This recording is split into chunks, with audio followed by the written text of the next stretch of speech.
Peter, thank you so much for having me. I am currently at Nebraska with Peter, and this place is phenomenal. So thank you so much for having us. Thanks for coming. Of course, it's not every day. This is our third Big Ten team visiting, but there's something special about Lincoln, and we're very excited to be here. Well, thanks for coming. Obviously, it's been nice having you here the past day and a half. Yeah. Lincoln is a special place, and I think I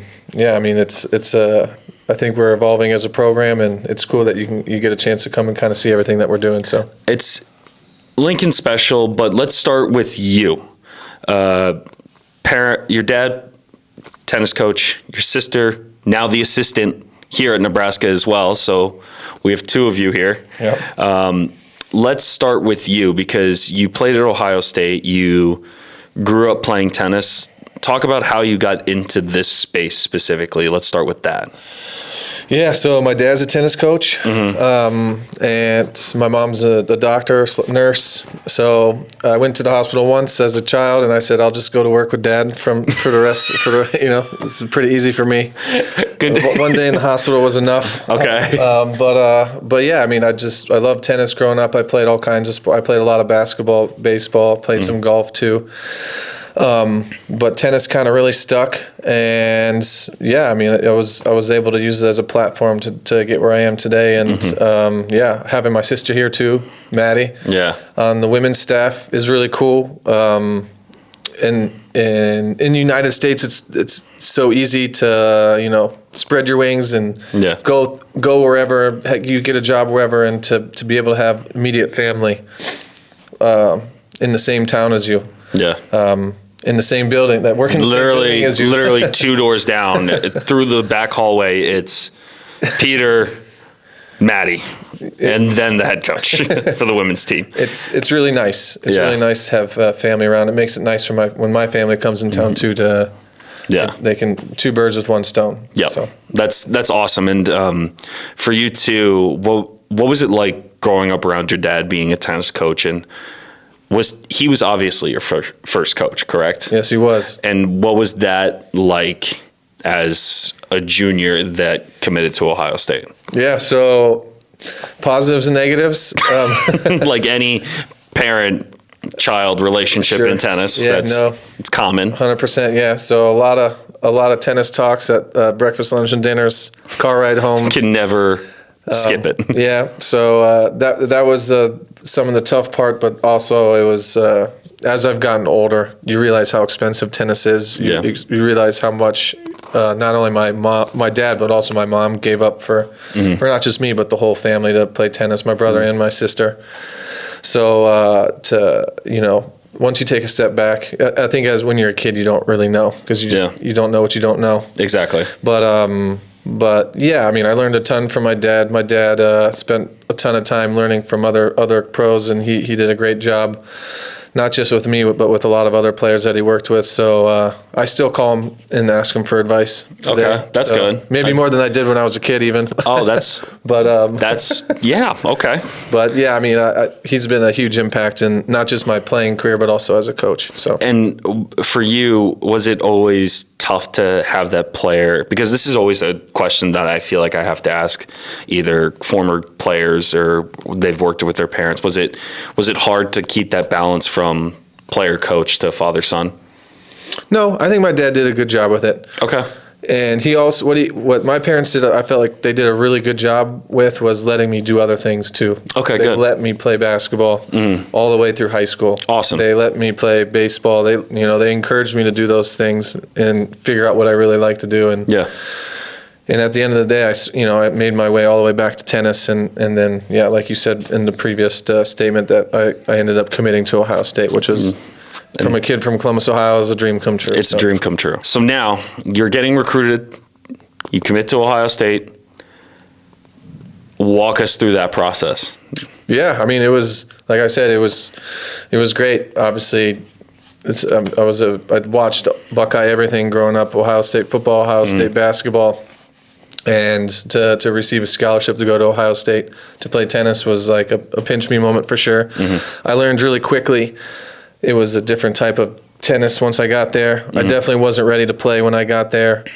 And I think the way that Ty and Justin have things set up there, they get you ready over time, as good or better than everyone else in the country. And that was definitely what happened to me. So it took me a few years to figure it out there. I had to do some maturing and some growing up and they pushed me every day, and I think that's a big reason why I had such a great career there. So And you were number 1 in the country, weren't you? number 1 in singles, number 2 in doubles. And what was that? Did that add any pressure to you? Was that like all the hard work paid off, or was that just the beginning for you? No, it happened pretty quick. It happened over the course of just one fall, really. And then, yeah, I mean, I think after that happened, I viewed tennis maybe a little bit differently in my mind after that. I was like, okay, like maybe I can be a professional tennis player. Maybe I can do some of these things that I never really put a ton of mental thought into. Yeah. But yeah, after that, I was like, okay, like I always thought I was good. And then once you kind of see the rankings and sometimes you see those results and you're like, okay, yeah, I can do this. So it kind of satisfies that, like, it fulfills that idea of like, I have what it takes to take that next step. Sure. I would, yeah, I mean, for sure. And then to do it at a place like Ohio State, obviously they're extremely successful year after year after year, winning the Big Ten, I think now 18 years in a row.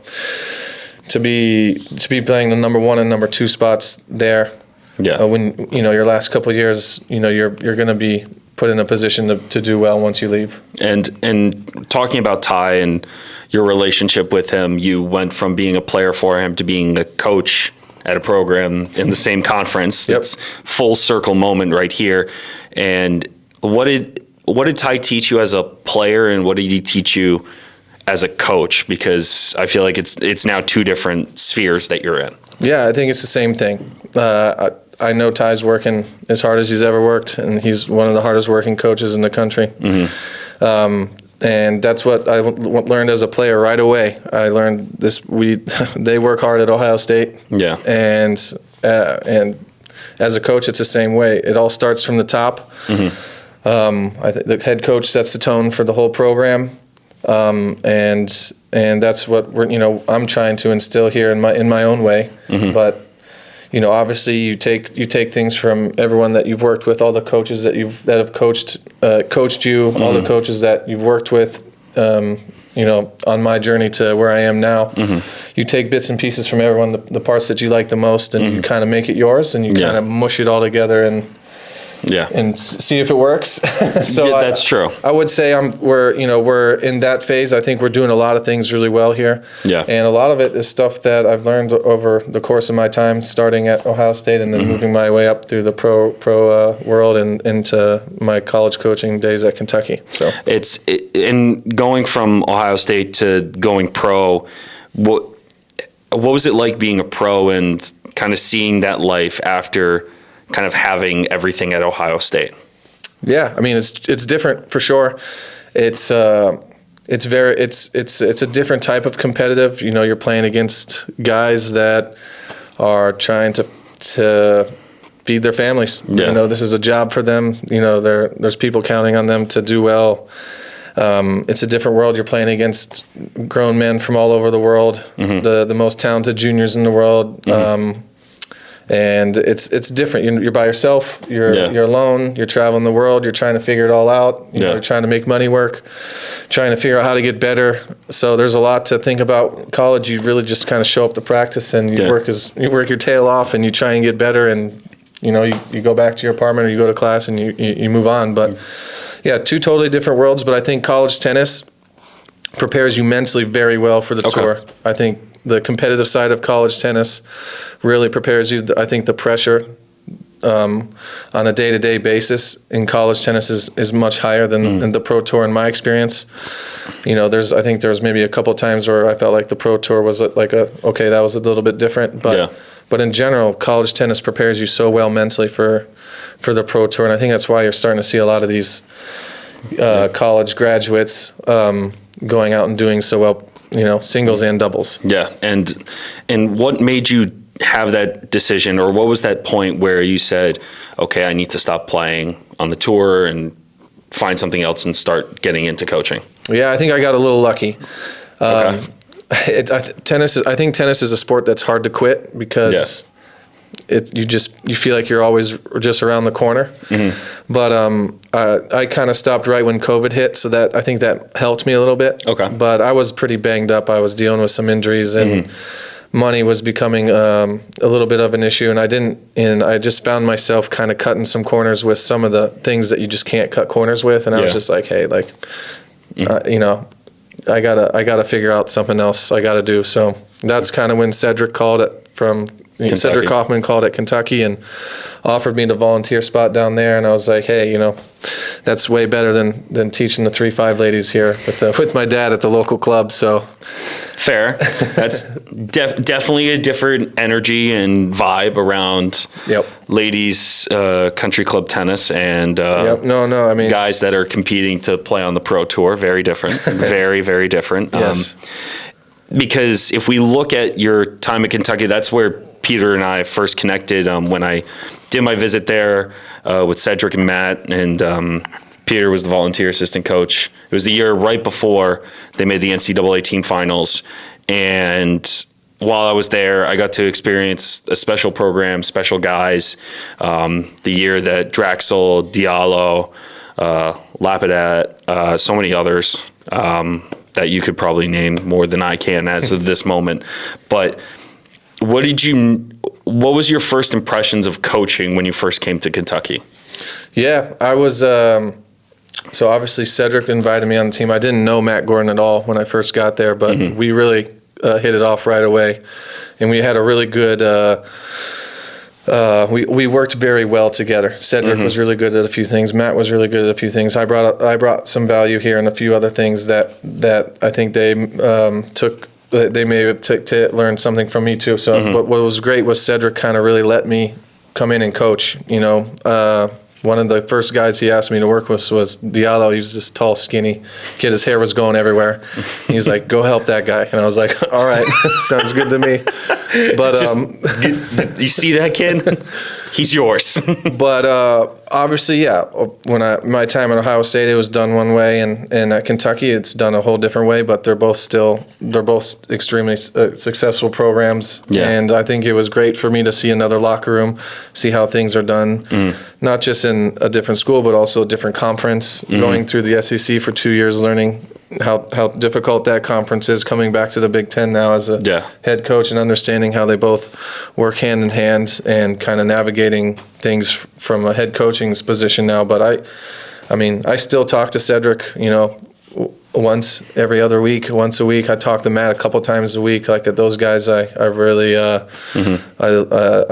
ask a lot of questions that help mentor me throughout the whole process. But I learned a ton at Kentucky for sure.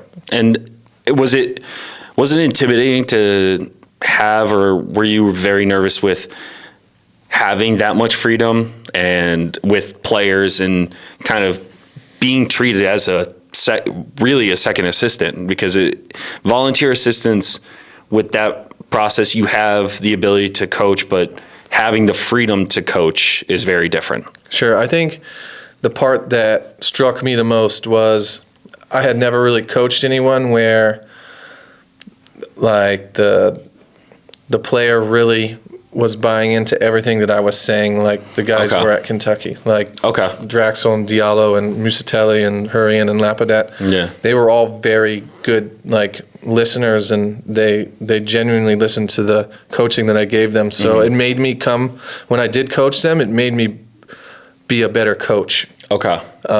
Because everything I said to them, they legitimately tried to do the best they could. Exactly. And I also think that's why that team was so good too. They were great workers. They all love tennis. Obviously, they're all all of them are still playing professional tennis right now. A few of them are doing amazing, but they all really bought in. They're all really good friends. They all loved Kentucky, but they worked really hard, and they all came together and they all wanted to be great. So it just taught me right away. I'm like, whoa, everything I say to these guys, they're going to try and do their best. So what I say to them really matters.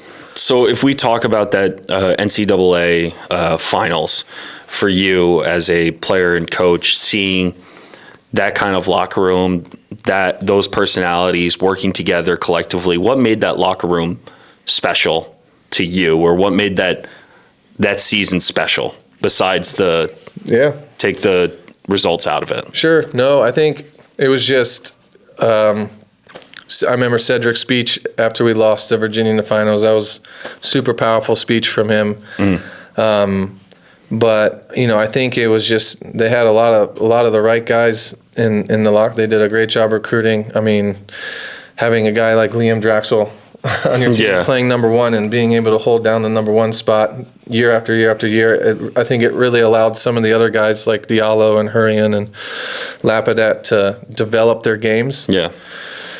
But they were all like really good friends. I think they did Cedric and Matt do such a good job of bringing their culture together and bonding the team and having fun while also working really hard. Like I think it was just a really tight knit group, and it was the same way at Ohio State on the teams that we had. It was Ty does it a little bit differently, but it was the same concept. Same concept, but the same thing happened. They were two really like tight locker rooms, and I think that's a huge part of college tennis. And I think the most successful teams they're close. The locker rooms, the guys are tight on the team. So what do you notice about building that chemistry or building that as a head coach now? Before we get into your career here at Lincoln so far, how do you develop that, or how do you make them click? I feel like that's such a hard thing to do when you have so many different personalities. Sure. So I think the first thing that I try and do is try and build a bridge of trust with each player. Each player. Obviously, my situation is really unique. I was assistant for 1 year, interim for 1 year, now head coach. Yeah. So most of the guys know me, but I think as the assistant, the players have one relationship with you, and then as the head coach, it's different. It's different, but we're still a relationship, and I'm still the same person, and they're still the same person. Yeah. So I think you just have to sit down and talk to them, and sometimes you just don't even talk about tennis. You kind of just talk, and you try and build a really good relationship with them, and then the culture is something that I think you build from day one, and we have fun. We work really hard, but we have fun, and the guys have all really bought into what I think is important. They've done a really good job of doing all the small things. I know I'm not easy to put up with every day, and they would most certainly get on the microphone and say that for sure. But I think they also appreciate how hard I work. Good. And they also understand that I'm young and I'm going to make mistakes. And I tell them that all the time. I'm like, guys, I know you're not perfect. I'm not perfect. I'm going to make mistakes. You're going to make mistakes. But I want them to see that I'm not scared to make mistakes. And I'm going to go out there and I'm going to make the best decision I can in that moment. And if it's the wrong one, then so be it. But I want them to be able to do the same thing when they go out there. So and that kind of leads into your journey here at Lincoln. You were assistant first, interim, now head. Talk about what it was like to basically be every level of coach here to getting to this head coaching spot. Yeah, I mean, starting even at Kentucky, I was the volunteer there, so I wasn't paid a salary. I made my living teaching lessons, outside of practice, and I worked really hard there. And then I come here. I'm the assistant for 1 year. Coach Miami, Sean, who's the head coach at Michigan now. Same conference still. Told me he had just accepted the job at Michigan, and I was like, I figured out while I was at Kentucky really that I didn't want to be an assistant coach forever. I didn't want to stay in college tennis and just be an assistant. I wanted to really give head coaching a go. I didn't know when that would happen. Yeah. And I was just fortunate, I think, to be in the right spot at the right time. And there's so many good coaches out there that are just, they're itching for a chance to be a head coach. And for me to kind of have it presented to me like that, I still had to kind of go through the process and earn it, obviously. But But to be a head coach at a Power 4 school in the Big Ten Conference, here at a school like Nebraska with the fans and the history and the culture is out of this world. I really try hard to wake up every day and be like, wow, like this is really cool. Yeah. And now, what was it when you said something earlier to me with when you became interim and the AD at the time, the AD that hired you as the interim went to A&M, correct? Yep, Trev Alberts. And and then a new AD came in and you're the interim coach. Yep. So how did that become interim head? Yeah, so Sean goes to Michigan. Yep. The previous athletic director, Trev Alberts, who was a fantastic football player here, played in the NFL. He gave me the chance as the interim. Yeah. We had a good relationship. I had a really good relationship with my boss at the time too. And out of nowhere, kind of in the spring, over spring break about a year ago this time, he just took the job at Texas A&M, and I was like, okay, well, this makes things interesting. So we hired a new athletic director, Troy Dannon, who's done an amazing job. And I kind of had to earn my respect with him for the next couple months. And, I think we had a really strong end to our season last year, and it was one of our best years that we've had in some time. And And I ended up being Troy's first hire here at the school, so a little extra pressure. A little extra pressure, first hire from the new AD, but it shows a lot of confidence that they have in you, right? Yeah, sure, and I think that means a lot to me too. He did his. I really truly think he did his due diligence on me, and he asked a lot of questions and wanted to make sure that I was the right person for the job. Absolutely. Because this is a special place, and you look around at our facilities and all the resources that Nebraska has, I really don't think there's any schools that are better. There might be schools that might have similar things, but just the whole package here, as you've seen, like it's remarkable, and I take that very seriously. So the number one thing that Peter really wanted me to see here during our facility tour was the dining hall. And when I tell you these student athletes have an amazing, kitchen, they do. I've never seen anything like it, and you'll see it in the facility tour. If you're listening to this or watching this, you'll see it there.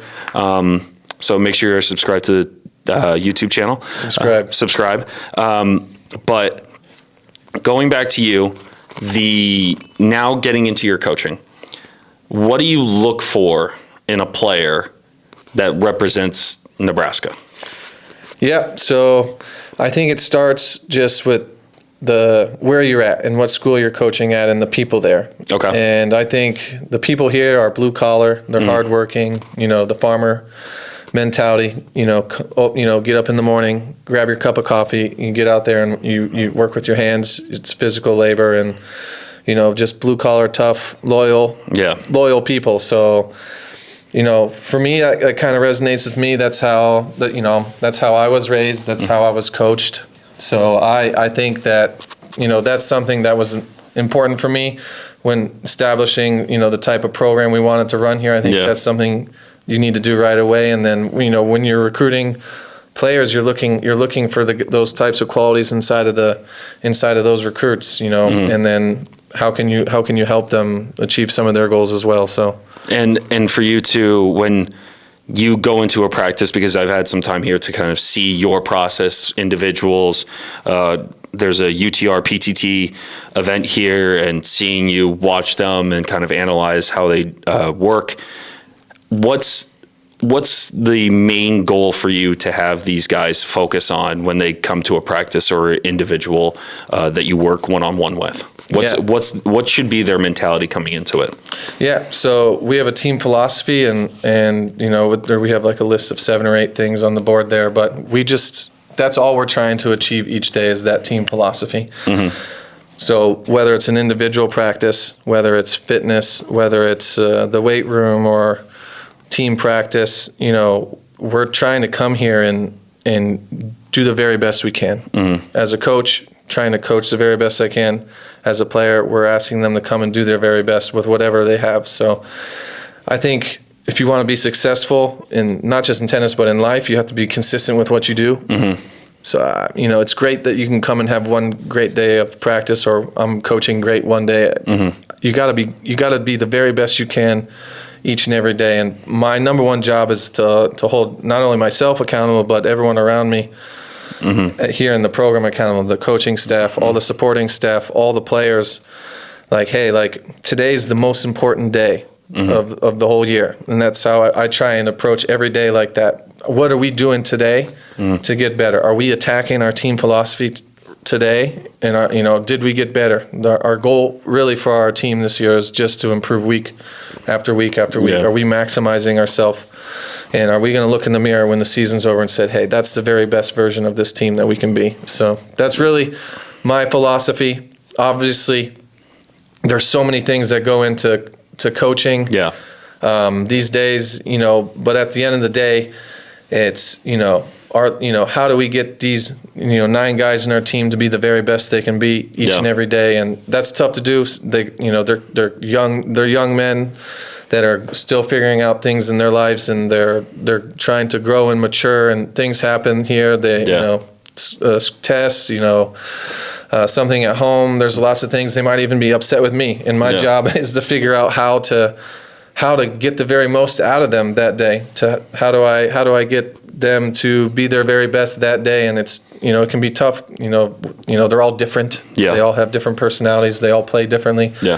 They all have, slightly different goals. But at the end of the day, it's my job is to figure out how to get them all to come together and how to get the very most out of them each and every day. So and for you, is that the hardest part about this job? Because there's definitely a lot of things that make this job unique, special, but tough. It takes a special kind of person to run your own program in a Power 4 in a Big Ten conference.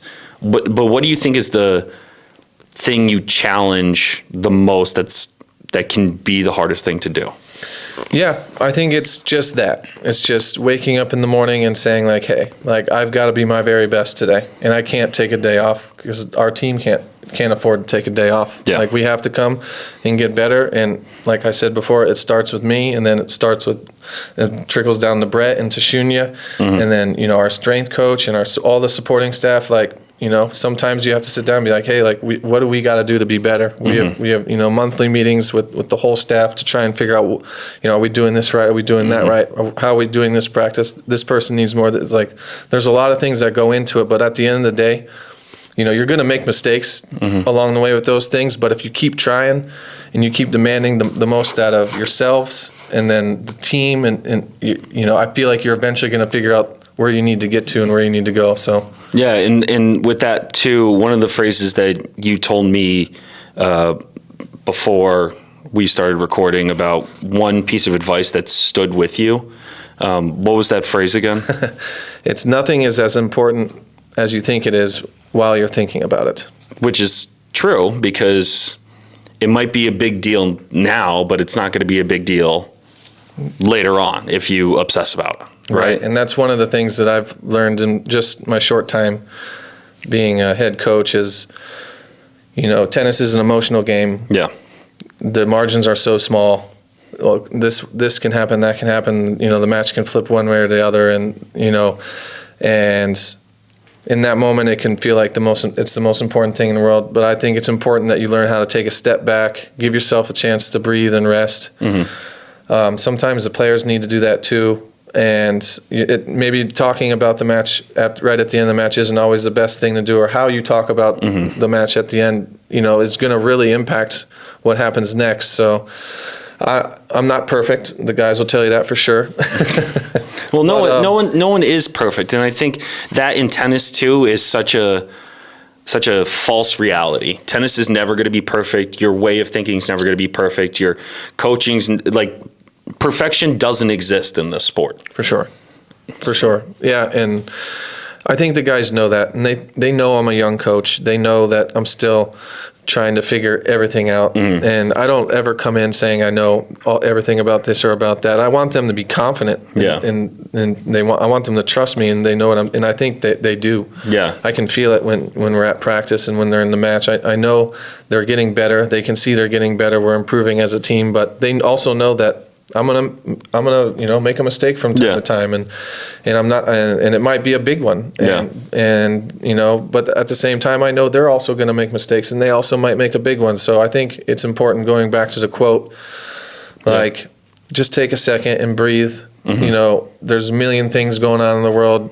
There's only so many people that actually are tuned into what's really going on, and in the big scheme of things, like, what we're doing here is all about trying to grow young men and teach them the right ways to go through life, and how to build real character. And when tennis is eventually over and they get a degree here, or whatever happens in the next phases of their lives, they're prepared to be great fathers, to be great husbands, to be great, continue to be a great family member for everyone, and to represent Nebraska and themselves well. So and I think that's what college tennis is about. It's life lessons, not just for tennis, but everything after college, because they got 4 years to, depending on if you still have a COVID year or if you're a redshirt, but that's here or there. But they got a limited time here at a university that tries to make you a better person, and you have to take full advantage of it. Yep. And I think, I've seen a lot of great universities. I spent a lot of time in universities. I really think Nebraska has so many resources that are just above and beyond. Life skills program, all the resources that academics has for our athletes. Athletically, there's everything. Everything here. So I try and empower them. And say, hey, like, go do some of this stuff. Like, you don't realize, like, how important. How lucky you are. Lucky just to have the chance to go and work with a sports psychologist. They can go work with them every day if they want, like, for free. Like, go do it. Like, why wouldn't you? Go do this stuff. Like, at least go try. So, I mean, I just think I couldn't have found myself in a better position at this point in my life, working at a better institution. For it's with the fan base here in Nebraska, and to be able to kind of build this program, the way I kind of want to, is I still pinch myself, and I'm like, wow, this is crazy. Man, it's an unbelievable program. It's an unbelievable place. Lincoln is really special, and I just can't believe I'm being a part of it this weekend. And Peter, thank you so much for having us, and good luck for the rest of your season. Phil, thanks for having me. Don't forget to subscribe. And you're always welcome back here, man. Thank you, Peter. I appreciate it. Perfect. That was terrible. Let's do that again. There. Okay. That was awful. Today's interview is brought to you by Universal Tennis Power Subscription. Not only do you get to see a more detailed number to see where you stack up against your opponents and other players on the UTR Sports website, but you also get power perks. Includes 30% off Tennis Warehouse, 30% off Total Pickleball, 35% off the UTR shop, 25% off Diadem, $30 off Whoop, and 20% off print, and so much more. If you are interested in that and you're interested in supporting the YouTube channel, make sure to check out the link in the description.